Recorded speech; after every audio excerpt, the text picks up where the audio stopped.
There's the intake port. Okay. Should we say this way? There you go. It's all there. All right. So that's basically what we have.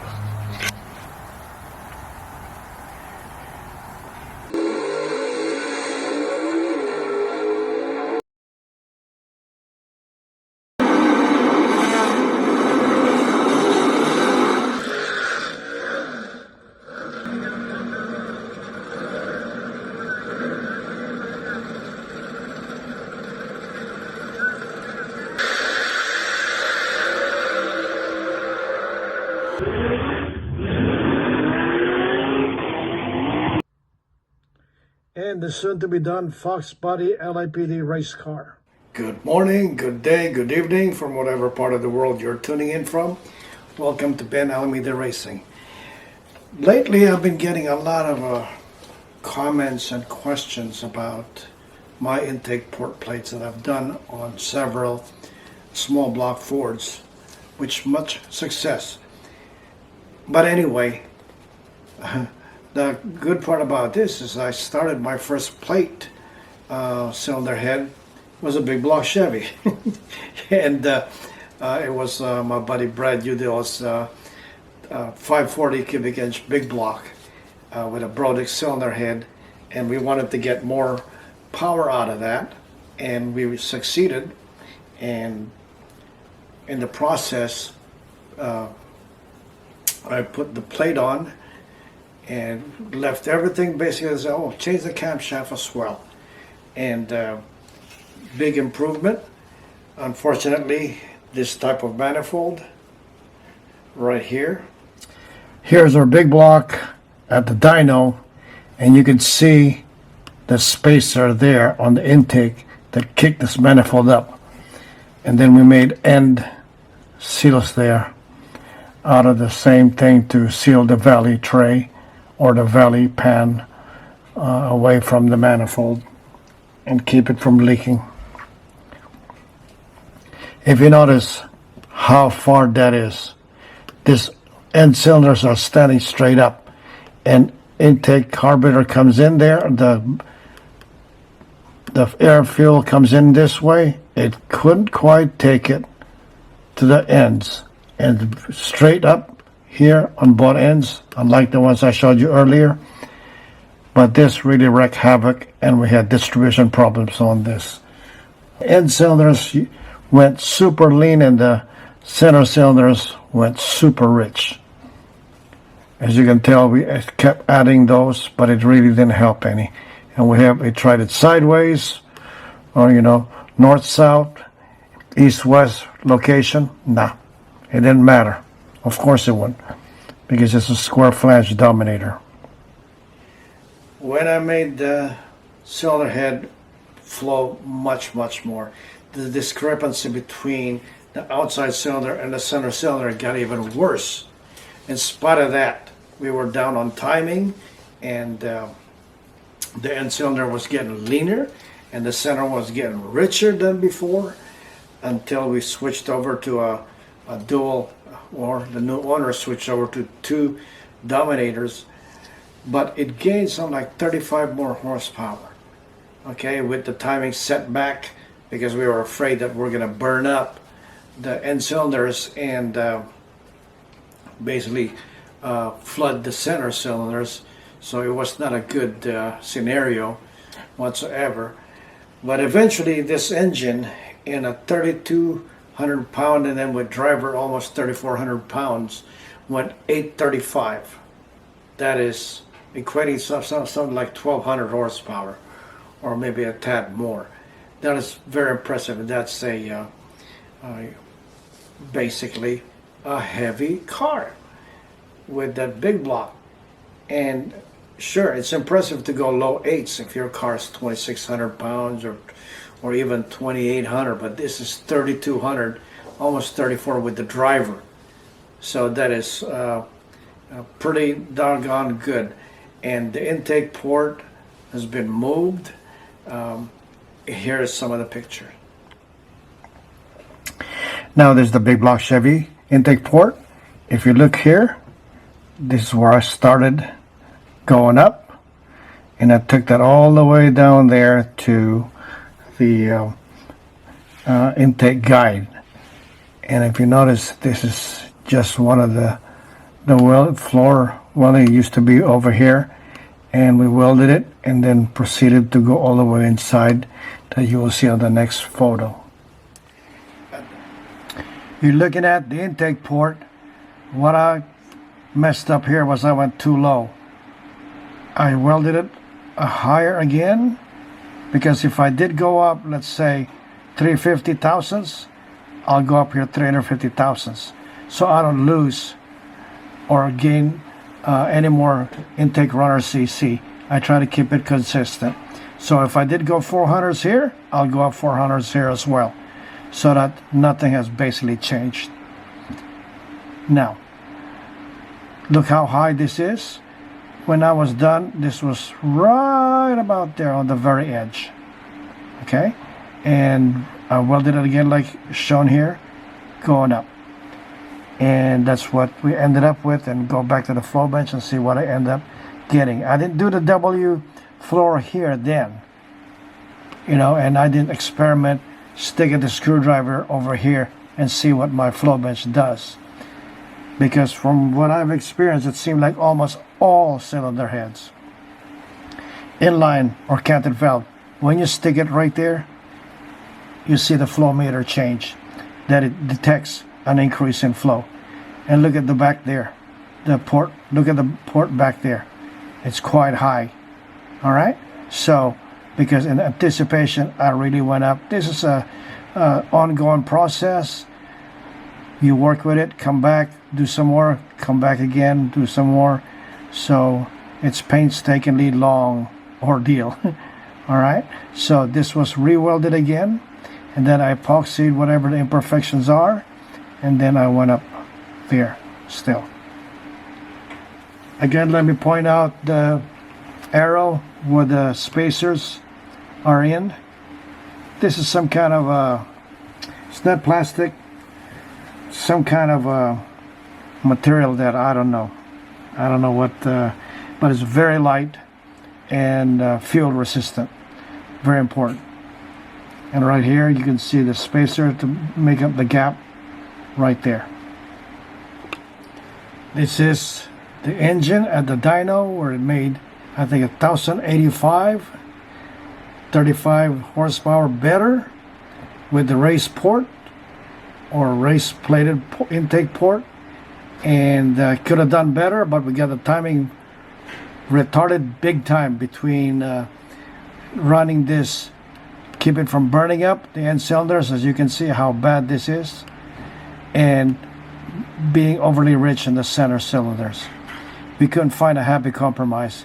In spite of that, with the timing retarded as before on the previous pull before the modification, this one made 35 more horsepower with timing back down, and worse than ever distribution problem between the front corner cylinders or rear corner cylinders and the center ones. All in all, we consider it a success. And then again, right now it's gone 835 using the same top with two dominators. Big difference. Pretty much makes about 1200, 1250 or something like that. Somewhere in that range. Not bad. And it's not a valve spring either, really. It's pretty decent cam, and not overly big, not small either. Now let's look at some of these heads that I've done. Okay, these are all Fords. I showed the big block Chevy. It was initial, my first try.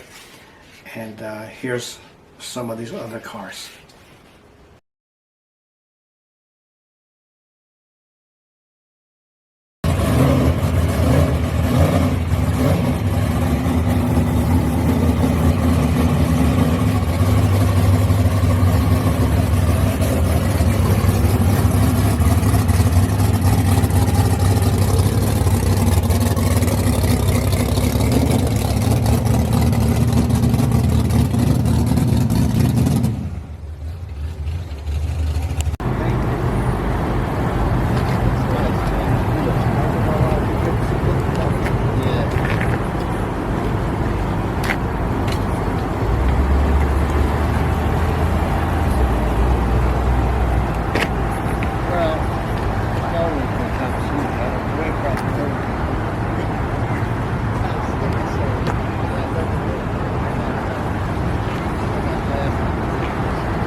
black glass, the quarter glass back there the same.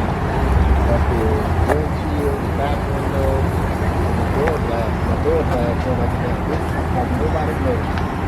Nobody caught it. Nobody caught it. Yes. Because it got this design, just like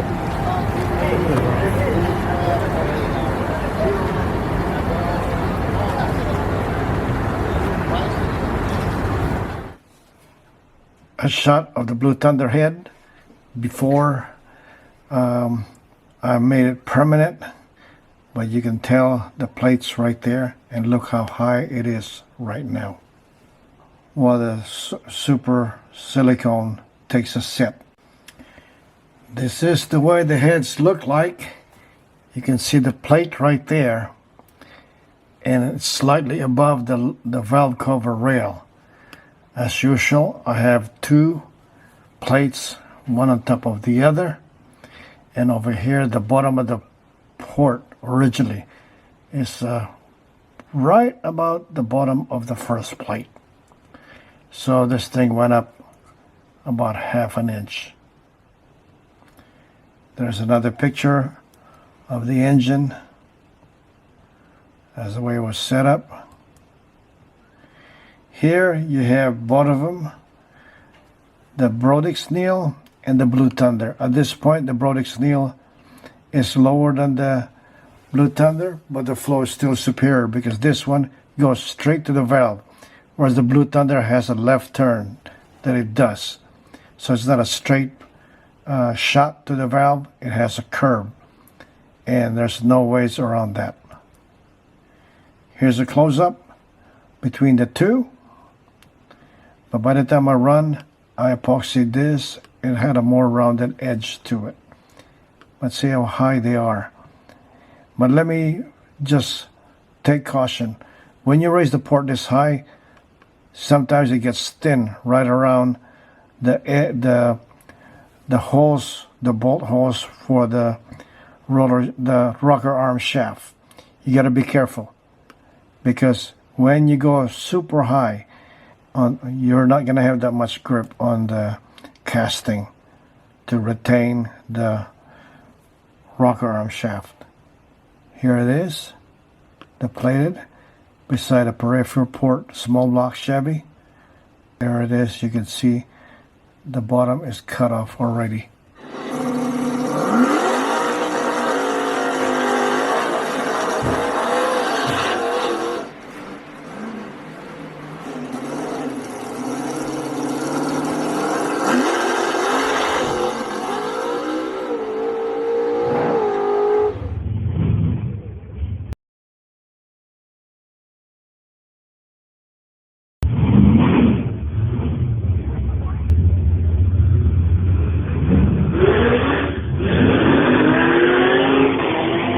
TFS-R, it lends itself to be raised quite a bit, as much as the Blue Thunder I feel is the best for strokers, is the best production type cylinder head out there you can buy for big stroker Ford Windsors on the street, and also for the racetrack, especially when you have a heavy car. You can see the intake port plates here. I got this raised about ½ an inch. Very impressive. And I cut the bottom of the Victor Jr.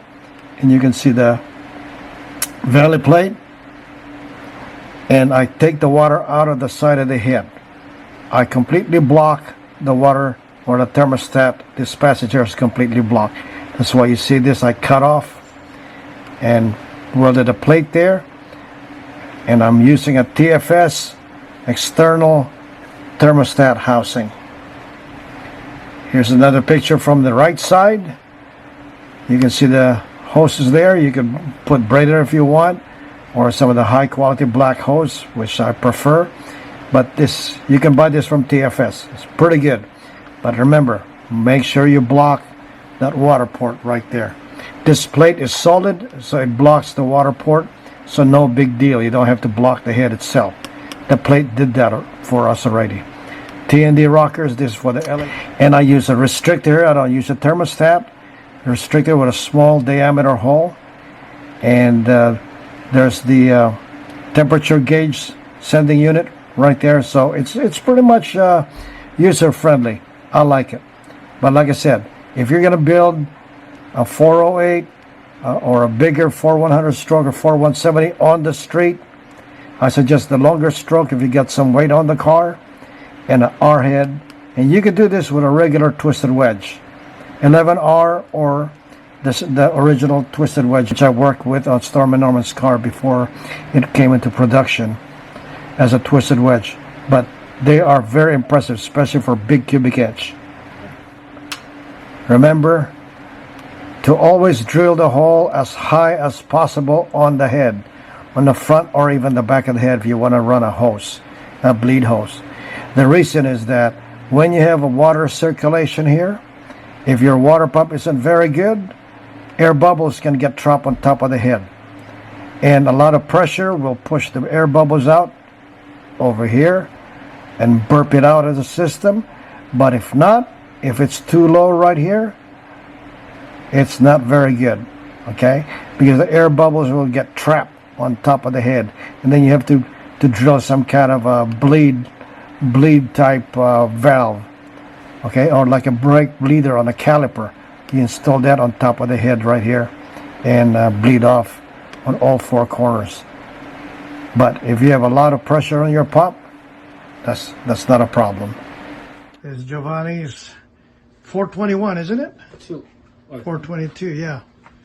Yeah, you can see the spacer on the heads right there and how we split that up to make it work. Dominator. So we should do more break-in passes. Vacuum pump. It's pretty good. The car is clean. Has got the water pump. Is it Messier? Yeah, Messier water pump. Still running the alternator? It's still running an alternator, which is pretty doggone good. Stock radiator? Yeah. Oh my gosh, yeah. Metal? Yeah, all metal. So we got some videos of this thing at the racetrack, just trying to break it in till we start dialing it in and really do a full bore run to it. So that's what we need. Yeah, I think you're over half an inch how much we picked this up, because right there the spacer underneath and then the second one on top. Yeah, it has two And spacers. then we cut the back of the Super Victor, so it's all hollow underneath. So air goes through. Then it's got a valley pan right there. Oh, this is pretty good. Yeah, you can see the plate right there underneath there. Yeah. Yep, right there. You can see the plate. Oh. You can see the part where I cut off the bottom of the Super Victor, and the valley pan is right on the back there. You can see the spacers and everything.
sucker's responsive. Yeah, and it hit the 5.2.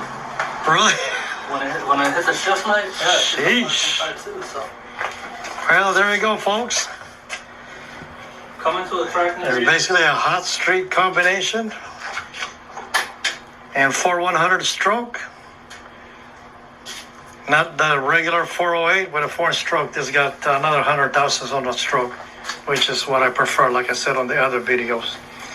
I prefer the 4100 with somebody that wants a little bit more RPM, 4170, a little lower in the RPM. And 408 is okay, but 4100s I feel the best combo, especially with the R head. That is very hard to beat.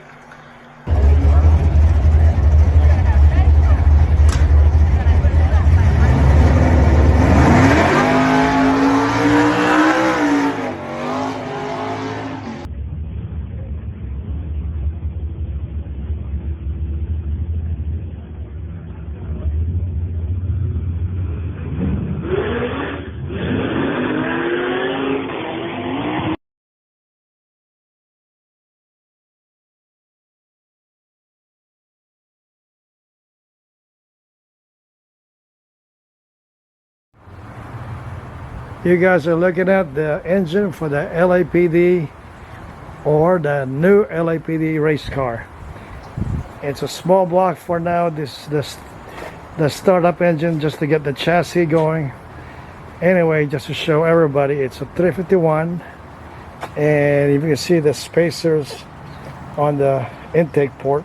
That's why it's kicked up quite high. And I placed a spacer back there, a solid plate to anchor the whole block. If you look at here, there, all right, that and it's got front towards a front type header system, and it's got a single dominator on a 2828 intake manifold, the water line, oil pump, external oil filter, and on the back here you can see the spacer on the intake manifold. This is the first one on an AFR that has done that. You can see the anchored keep the block from splitting. Flex plate, and it's got a take off the scoop. And it's got a dominator in it, so black motif. So we're looking pretty good. External line going to the lifter valley because it's a stock block, so I have an external line going to the lifter valley because it usually starts there with a big camshaft. So here it is, and here is the plate, somewhat positioned right on the head. If you look closely, I have epoxy on top of these intake ports because the AFR is somewhat thin the way they are from the factory. So you can see pretty much, I think, the epoxy there. But it's been filled up, or if you want, you can weld it. It's better off. But make sure the valves don't... the valve seats don't warp or get out of position. Anyway, part of the valve cover rail I machined off, and one of the first plate goes flush with the valve cover rail to act for the part that came off. You can see it's thin here, but no big deal. Okay, that's how high the port gets to be, about 350 thousandths, a little less than 400s or 400. The plate is on there. There's a stock block, so that keeps it rigid. So the epoxy is applied and the port is raised. As you can tell, there's an oiling mod there too, because this is a stock block. It doesn't have the front oil crossover, so I put that in there. It is ported already, partially, but if you notice, this lip has to be machined, or you run an extra thick rubber type, I mean not a rubber type, but one of those Velcro super hard valve cover gaskets, or you can double up on the cork and you're going to be fine. Okay, look at the head port. Now it's actually taller than the valve cover rail. Here's the manifold as it's sitting on the plate. Look how high that is. Look at the gap right here. I had to cut that. Okay, and basically it looks ugly with a plate underneath and then this one. So I just took that off completely, machined it off, and then I put the plate, a thick plate, and now we're going to drill holes for the water hole because the water ports are plugged up. Or on this AFR you can run hoses on all four ends going to your TFS thermostat housing part that they sell. Now the 2828 manifold has been powder coated. It looks good. So did the valve covers. Okay, so make sure you mark which is front when you port this manifold, because you can switch this around and you don't know which way you're at. Okay, so make sure you number that manifold, or put like a mark front right at the flange maybe with an arrow. But it is looking pretty good.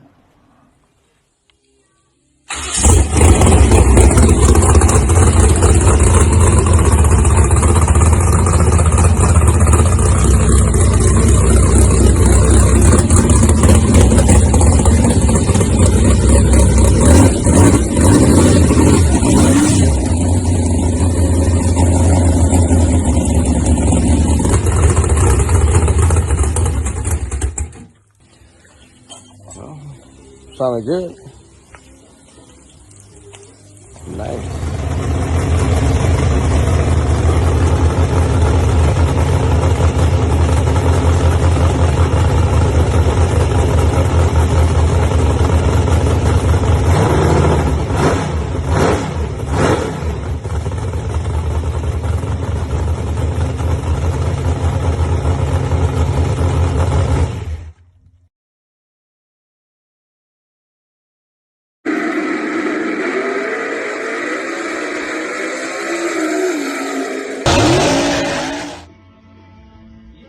Man.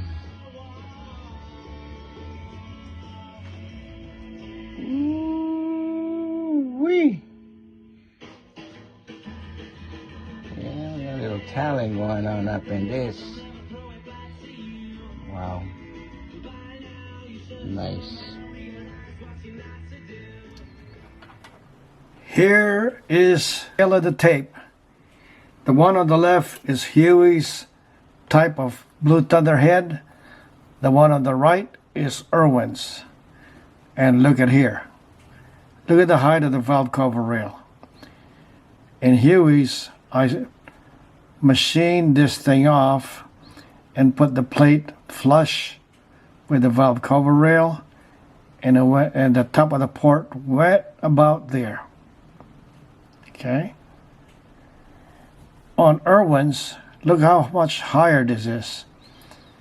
I filled the floor and I went up all the way to the top as well, way past the valve cover rail. Now what did it do? I didn't have Irwin's valves because he had to order them, but Huey's, after it was done, flowed roughly 415, 418, there, let's just say 420. I know my bench reads low by 10 CFM. I've proven that many times. So if that head flows between 415 and 420, this guy here, after it's been raised, how much did this thing flow? They both have the same 225 intake valve. Here it is, already assembled, valve springs, everything in there. It looks exactly like Huey's. I wonder. Anyway, this is the difference here. This has got a dry sump. So 3 scavenge, 1 for pressure. Therefore it's a 4-stage dry sump system. Looks real good. Here's the front shot of the engine. I really wonder who is really taller between the two, or how much taller. Well, we know already who's taller. There it is. It looks darn good. I wonder, they look almost the same. And this is our Brodix-Neal engine. And if you can tell, I got the other half of the CID intake bolted to the head. This has got the W floor in it, and it flows 435. That is doggone impressive. Okay, but I did not use a plate on this particular head, because if I go up some more, it gets real thin where the rocker arm bolts up to the rocker shafts. That's the one that's limiting me from going any higher than this.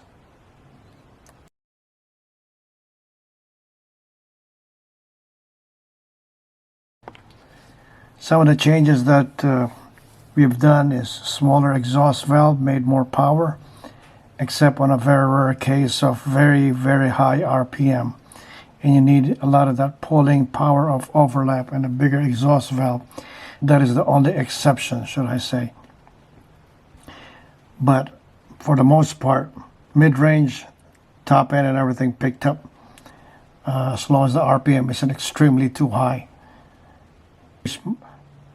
Max explaining his cylinder head and what we've done with the W floor, and of course the smaller exhaust valve that netted us a lot more power. Hi, this is Max from GAGE Motorsports. I'm here today to talk to you about our new big valve head and the valve combinations that are available and the materials that go into it. So first off, let me say this GAGE warhead, see there's very little material here, but the port has been tilted up from this to this, and we'll get into that. I'll show you that in a few minutes. Let's take a look at that port. I mentioned we changed the angle. When you look down this port, you're gonna see something similar to what you would see if you look down a Hemi head. You can almost see the entire seat. All right, can you see that? You can almost see the entire seat down here, which is very similar to a Hemi head, except that it's not a Hemi head, and you can run bigger valves without worrying about valves slamming into each other, which is a problem on Hemi heads. You're also looking at a completely different port shape. We call this our W port. So, because you're looking at a fin that's generally seen on the other side, on the roof rather than on the floor. 4 years of research and development is what brought us to this point. Now, how did that work out for us when we tested this head? Let me explain what we did. We took this head, or a head, and we brought it to a third-party dyno, third-party tester, third-party computer, and we ran 3 tests all in the same day, at the same temperature, at the same humidity, and we tested our head against 2 other heads that were done by head builders that you may or may not know. You know, I'm not going to mention their names because I happen to know who they are, and I like them, and they're wonderful guys, and they do a great job. But we did test against them, and on this particular day, on this particular dyno, and on this particular motor, one head made a little over 20 horse, another head made a little bit over 21 horse, and we put our head on. As a matter of fact, it was a similar head to this, the 3225, and we made a little over 26 horse. So there's a huge number there. And I don't want to say that everyone's going to get this, because it just depends on the cam, it depends on the day, it depends on all kinds of things. It's just that on that particular day, that's what we got. So I don't want phone calls going, you know, you're full of it, and yada, yada, yada. This was third-party numbers. I never publish my own numbers just so I don't get into these, what do they call them, peeing contests with people that need to get a life somewhere, I guess. Anyway, this was a third-party number. So you've seen our port now. It looks a lot different than what you're used to seeing, but it is 4 years of R&D that got us to this point. Now, when we look inside this, you're also going to see what we call our F1 seats, which is a copper-based seat, and the valve guides are manganese bronze. It also comes with instructions on how to break the seats and the valves in, which is very critical to the way they function. So, but you can see we're using the best materials available to make the seats, to make the guides. The next thing people have asked me was, what are these 3 grooves for? You got one here, and one down here. And what that basically does is when the piston's coming up for the compression stroke, it helps force the fuel mixture into the center of the chamber. But it will only do that if there's at least 42 thousandths of squish area clearance. Meaning, when the piston is at top dead center, there needs to be 42 thousandths between the top of the piston and this surface right here. Okay, the gasket surface. You gotta have at least 42 thousandths. Otherwise, those grooves don't work and they're worthless.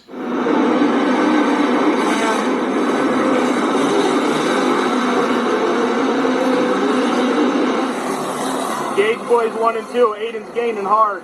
Come on, boys. I want to see you. Come on, Aiden. Come on, Aiden. Oh, shit. Oh, shit. Oh, shit. Yeah. Hell yeah. Gage 1 and 2.